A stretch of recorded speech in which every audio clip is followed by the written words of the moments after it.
Hello, my name is Adam Shapiro. I'm a pediatric respiratory medicine specialist at McGill University in Montreal, Quebec, Canada, and I'm the medical director of the PCD Foundation Clinical and Research Center Network. I'm here to share a brief overview of primary ciliary dyskinesia, or PCD, including what it is, its symptoms, how it's diagnosed, and its management. PCD is a rare genetic disorder affecting motile cilia, or moving cilia, which are tiny hair-like structures essential for various bodily functions. The name primary ciliary dyskinesia refers to a genetic or primary origin of impaired movement of these motile cilia. Healthy motile cilia beat back and forth in a coordinated wave to move fluids across cell surfaces. In the respiratory system, they clear mucus and debris from the airways, while in the reproductive system, they aid in egg and sperm transport. They also circulate cerebrospinal fluid in the brain and help establish the body's asymmetric left-right patterning of organ placement during embryonic development.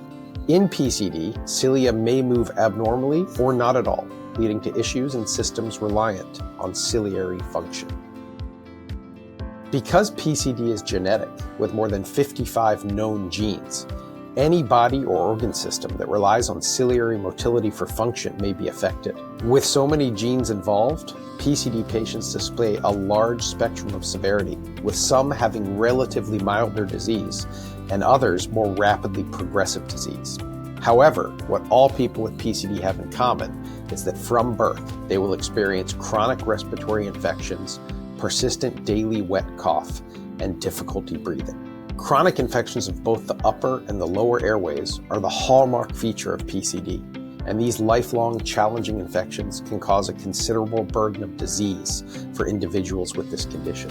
Chronic sinus infections cause significant discomfort and can result in serious infections or inflammatory processes in the head or the skull.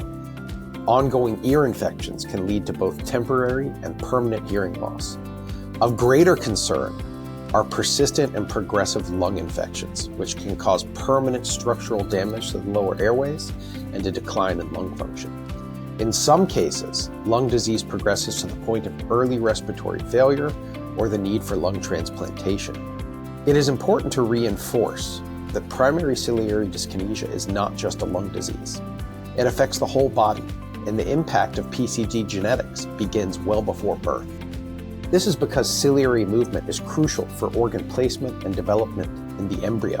Without functioning cilia, organ development and placement results in laterality defects or situs defects, which occur randomly.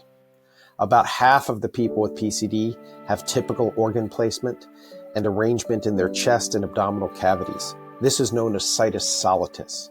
The other half have atypical organ placement, which could involve situs inversus totalis or complete mirror image organ placement from normal, or situs ambiguous or heterotaxy, which is random and abnormal organ placement often associated with congenital heart disease. In fact, people with PCD and situs abnormalities have 200 times increased risk of having congenital heart defects.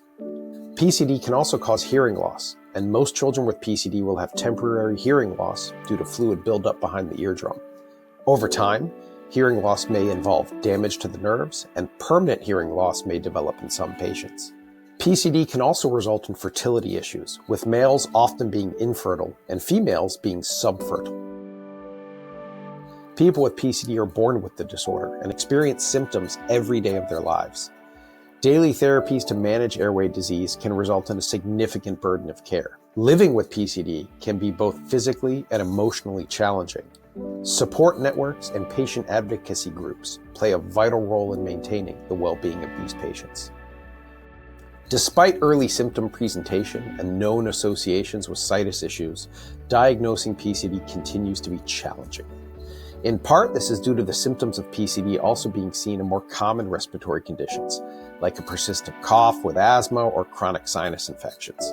It is also partially because the diagnosis of PCD requires specialized testing and clinical expertise that is not widely available. Diagnostic methods include genetic testing to identify mutations in genes linked to PCD, and high-speed video microscopy to assess ciliary movement, and nasal nitric oxide screening.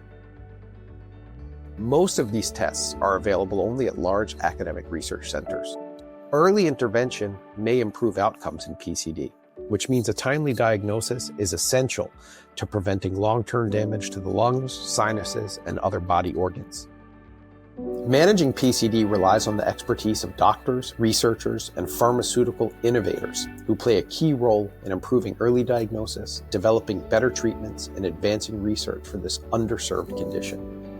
There is currently no cure for PCD, but while we work towards a cure, there are treatments that focus on managing symptoms and preventing complications. These include airway clearance therapy to help clear mucus, antibiotics for respiratory infections, and hearing aids or fertility treatments when necessary.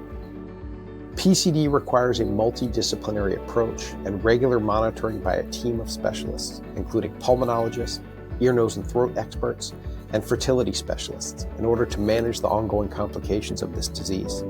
PCD is a rare and often underdiagnosed condition. By raising awareness and supporting research, we can improve diagnosis and treatment outcomes.